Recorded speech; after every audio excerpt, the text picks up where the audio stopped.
Hey everyone, and welcome to The Explainer.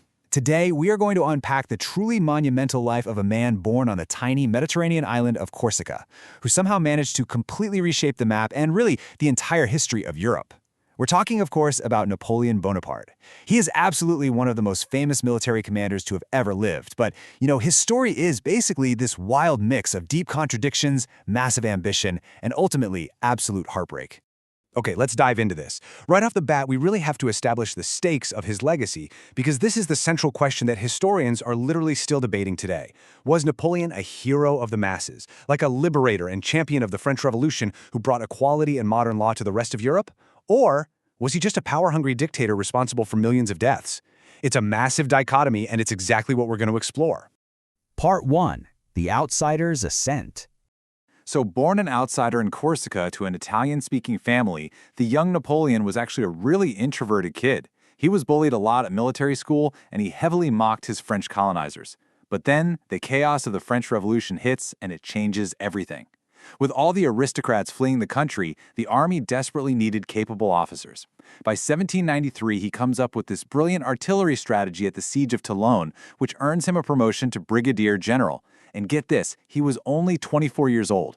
That really set the stage for his meteoric rise to becoming an absolute ruler just 6 years later. Napoleon's true coming-out party, though, happened in 1796 with the French Army of Italy. The troops he inherited there, well, they were starved, completely unequipped, and just utterly demoralized. But Napoleon used these incredibly motivating speeches to rally them, instilling sheer discipline. He basically pioneered new tactics based on ridiculously rapid troop movements. At the famous Battle of Waterloo, he pulled off the impossible against Austria by moving his troops faster than anyone thought humanly possible. Suddenly, this bullied outsider was France's biggest national hero. Part 2. Master of Propaganda. Fast forward to 1798.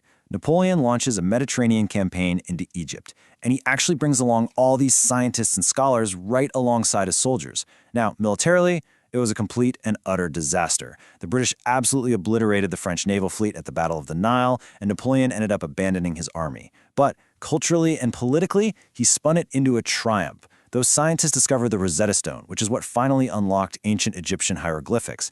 And while all this was happening, Napoleon fled back to France and just flooded the country with staged, heroic artwork and glowing newspaper bulletins. It was a masterclass in public relations. Now, what's really interesting about this slide is that number, 99.9%. All that masterful propaganda paid off brilliantly. He returned to France as a hero, stepped into a failing government, and seized power in a bloodless coup in 1799, making himself the first consul. To prove he had the people's support, he held a referendum. The official results? They claimed 99.9% of voters supported him. Was that real? No way. Historians know they massively faked those results. But the thing is, the French people were just so exhausted by the years of revolutionary chaos that they happily accepted his stable, strong leadership anyway. Part 3. Emperor and Reformer. Despite his revolutionary power-to-the-people beginnings, in 1804, Napoleon literally crowned himself Emperor of France, and his rule from there on out was this incredibly complex web of contradictions. On the one hand, he genuinely modernized the country. We're talking sweeping civil reforms, ending feudalism, stabilizing the economy with the Bank of France, and establishing the Napoleonic Code. But on the exact same token, he acted as a ruthless dictator. He violently reinstated colonial slavery, severely rolled back women's rights, rigged elections, and heavily censored the press. Napoleon was never, ever shy about his ambition. I mean, just listen to this brazen admission. Power is my mistress. I have worked too hard at her conquest to allow anyone to take her away from me. His hunger for control was just insatiable. As he conquered his way through Europe, he wasn't just spreading revolutionary ideals. He was engaging in some next-level nepotism, literally installing his own brothers as puppet kings in the territories he conquered, like Spain, Holland, and Naples. Part 4. The Russian Disaster. Ultimately, his unchecked ego led to massive overextension. After getting bogged down in a brutal guerrilla war in Spain, Napoleon demanded total compliance with his blockade against Britain. When Russia refused to play along, he launched a catastrophic invasion in 1812. But the Russians used a brilliantly agonizing strategy. They totally refused to surrender or even fight directly.